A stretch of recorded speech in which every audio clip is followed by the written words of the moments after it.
welcome to MFB News. Don't the weeks go round quickly? I feel like it was only yesterday when I was speaking to you last moaning about how cold it was, and now look at the weather. I should moan more often. I'm sure most of you who watch this regularly are probably thinking you moan pretty much every single week, Jenny, so no change there. Now, in terms of what we're going to go through this week, it's not going to be the most mortgagey of mortgage updates. Why is that? Because there just isn't that much mortgage news going on, but thankfully things are never dull in the private rental sector, and there's loads of other stuff for us to cover off, as well as the mortgage related bits and pieces. So what does that look like? Things like making tax digital. If Andy Burham were to take over from Kier Starma, I mean, that's obviously that happening, who knows, but actually it raises an interesting point about what that could mean for the housing market for those of you who like to be kind of really looking forwards.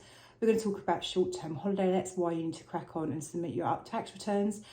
Making tax digital, did I cover that one yet? Lots of good stuff. So irrespective of the fact there isn't a huge amount of mortgage news, which we will still kick off with, loads of good content for you today.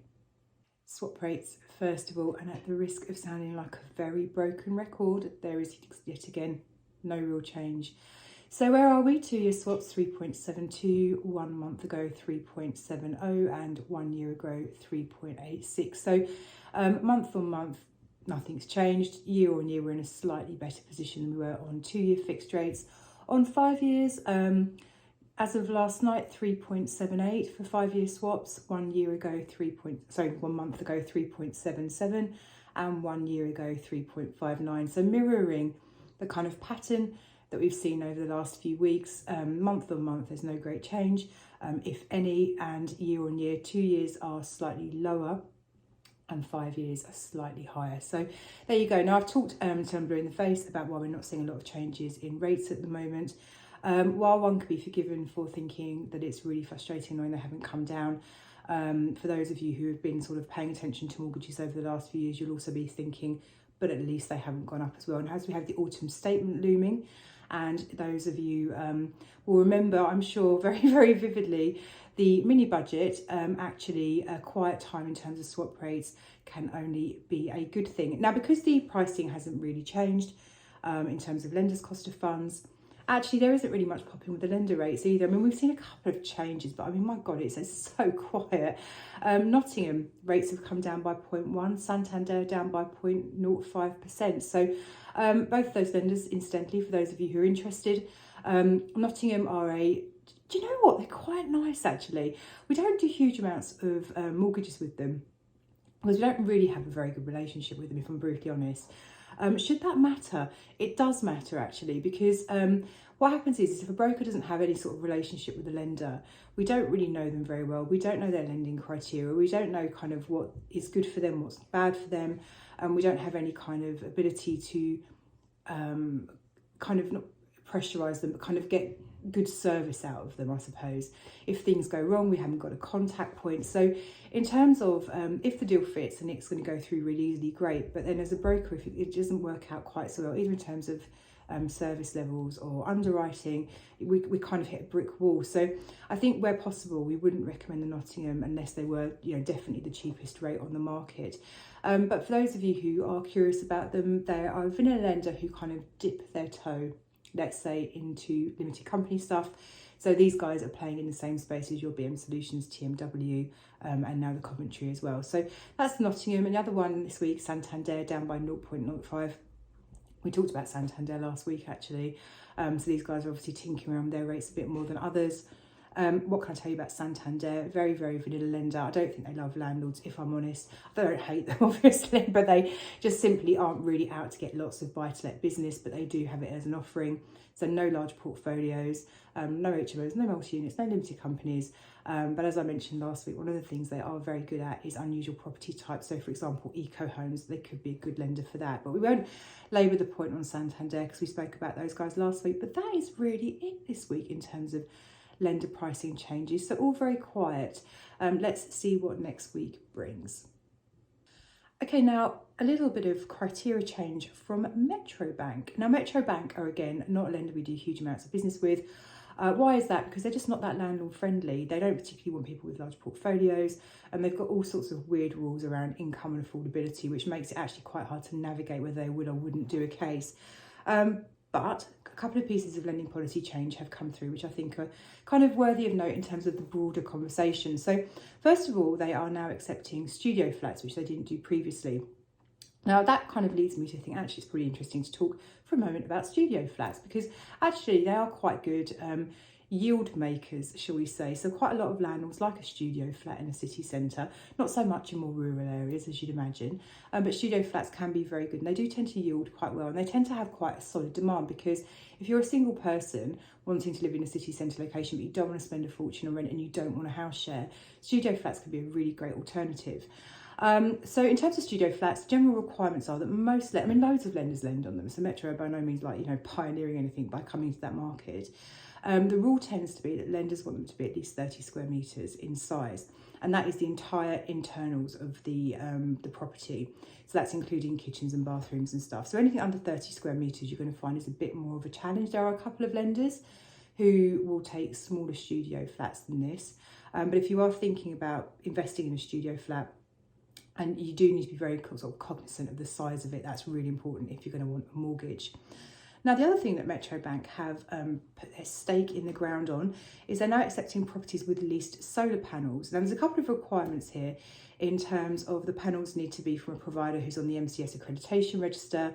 The solar panel provider needs a member code of practice for the renewable energy sector, and the provider also has to have signed up to the UK Finance template letter as well. So a bit of a requirement there. We don't really come across houses with solar panels, actually. It doesn't really come up. Why is it a problem? Because a lot of these panels are leased, and so the kind of concern is in terms of like liability for the panels, if you didn't pay, what impact would that have, all those kinds of things. So you can imagine that lenders that see it as a bit of a complicated one. I do think we're going to see more properties start to come into the mix with solar panels as everyone's trying to make up their green improvements, particularly with the MEES standards coming in, changing going forwards. But at the moment, it's kind of like a relatively new thing. I don't think loads of lenders have really thought too closely about it. So I think what I'm going to do is I'll do more research into this for you, because I'm by no means an expert on this and I don't want to pretend to be and mislead you. And what we'll do is we'll come back to solar panels in the next few weeks, but great that Metro Bank are definitely talking about this. Okay, now I received an email from Santander this week, who seem to be dominating this episode, don't they? Santander wrote to us to remind us that actually people's tax returns are going to be kind of due by the 31st of January. And what they're actually saying is that as of Monday the 6th of October, it's their cut-off date for those people who have tax returns for the tax year 23 to 24.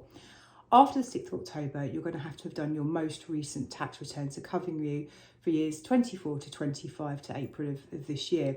They're going to be asking for that. If you don't have that information, if you don't have the most up-to-date tax return, they're not going to be able to consider your application. And Santander are by no means the only lender who takes this position. Now, why are lenders doing this? So actually, essentially, if come November, for example, they're still accepting someone's tax return who's covering up to April 24, you can imagine they're actually then looking at income which is almost 18 months old. So this is why they're saying, actually we kind of need the most recent year's accounts now tax returns, because otherwise things are just too out of date and things could have really changed for the borrower and we simply wouldn't know. So I think and I include myself in this because I am a 30th of January tax returner.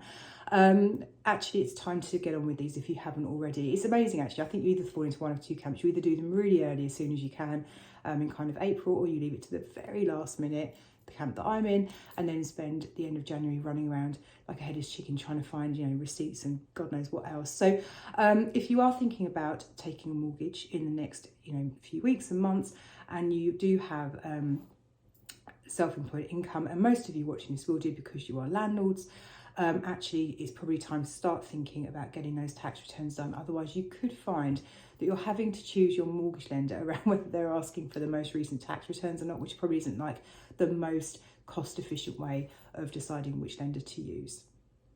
Now, on the subject of joyous emails that I received, which reminded me to do various tax things this week, I received another one from HMRC reminding me about making tax digital.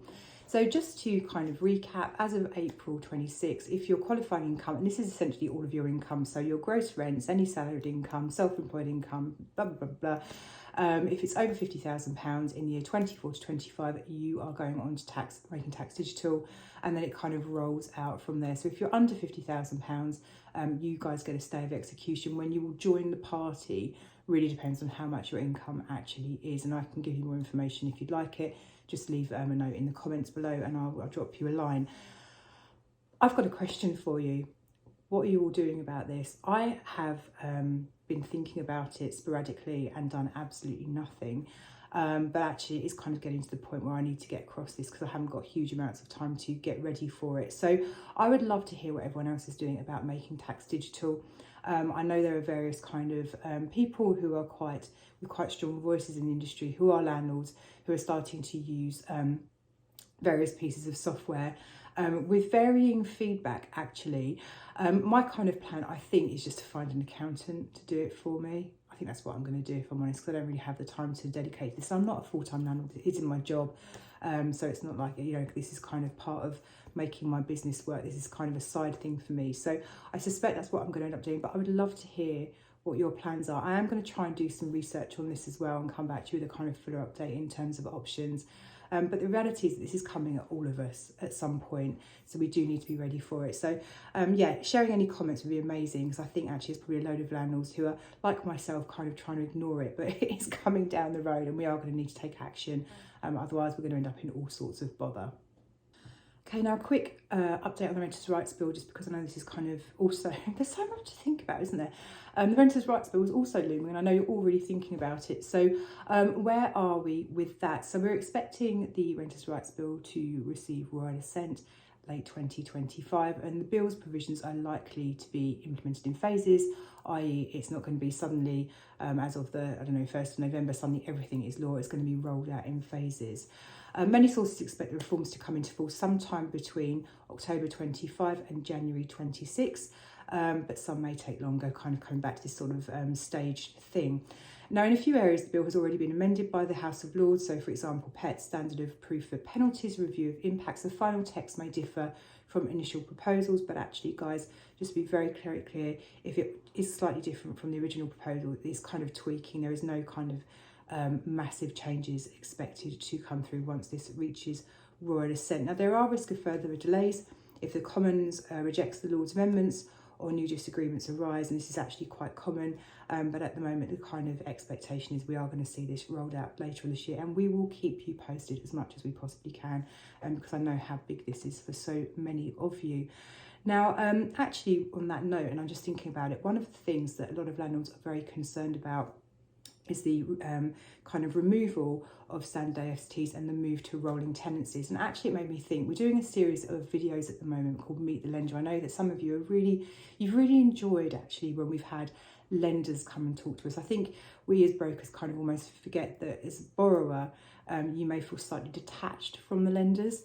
When we do videos with lenders, actually you guys really enjoy it. So what we're doing at the moment is running a series of videos called Meet the Lender, and if you go onto our YouTube channel, there's already a bunch of them listed live. But one of the things that came up and we're talking to people about is the Renters' Rights Bill, and actually I had a really good conversation with a gentleman called Samuel Debenham from Paragon about this. So if you're interested, this is what he had to say. I think one of the most asked questions that I get from clients at the moment is with the abolishment of ASTs. Is that going to change the way lenders lend? And I get the sense, speaking to, and obviously this is all about Paragon today, but yourselves and other lenders, is it's like actually we don't see it as a massive, we can't see things changing on the back of that, because we don't actually particularly expect tenant behaviour to change, because tenants actually want to be in homes for long periods of time and not changing every couple of months. Therefore, losing a 6-month AST or the ability to go earlier shouldn't really change tenant behaviour. I don't know if that's kind of where you guys sit on that. Yeah, I agree. I think that, yeah, we like I mentioned about cash reserves and cash flow, that's where ultimately us seeing that landlord has that buffer to support them through any difficult periods they might experience. That's where there is an importance there on that. But that's what we've been doing that for as long as I've been at Paragon, nearly 6 years now. So I don't think that's anything new in terms of the way we will do business moving forwards.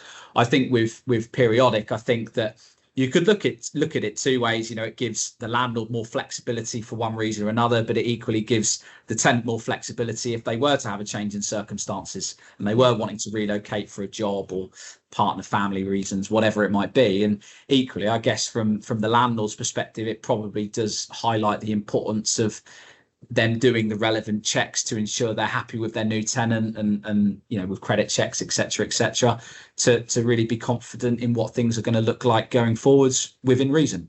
So yeah, watch this space, I think. So yeah, like I say, the whole video is available on our YouTube channel, and I'm sure marketing would have put a link in somewhere very cleverly so you can access it there. And there's also videos with lots of other lenders, and we're continuing to film these over the next few months. So do keep checking back in. There's loads of great content there for you to watch. Now, for those of you who are in or thinking about getting into the short-term letting part of our wonderful market, I think it's just worth knowing that Prime Minister Kier Starma has confirmed the government are going to be introducing controls on short-term holiday lets. So he admits that the government has not yet acted on their pre-election pledge to introduce further restrictions.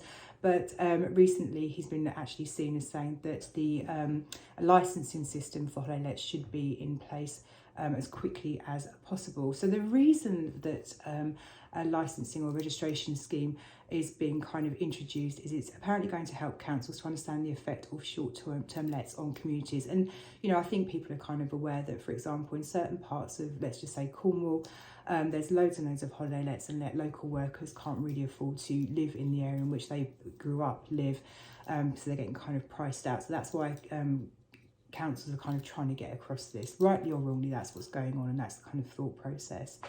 So Kier Starma has said that we're going stage by stage. This is basically stage 1, and then we're carefully going to review what stage 2 should look like. But in terms of the sort of underlying concern or issue, that he completely understands that, and he's determined he's going to get to grips with it, working with others to make sure they get it right. So I think for those of you who were aware that there was this kind of plan to introduce licensing for holiday lets and short-term lets, and it got a bit quiet, it's not forgotten about. It's still being worked on, and we will keep you posted on that as more news evolves. Now, many of you would have seen in the news that there is reports that Andy Burham, who is the Mayor of Manchester, is looking to oust Kier Starmer from his position as Prime Minister. Now, how do you feel about that personally? Would remain to be seen. I mean, you know, I actually think Andy Burnham's done an absolutely great job. Would I want him as Prime Minister? Not so sure. But actually, I think it's worth just sort of talking for a moment about what that could mean. And this is kind of real what-if situations, but I think it's always worth just kind of considering implications of things. And I'm going to keep this to kind of our space in the world. So buy-to-lets, basically.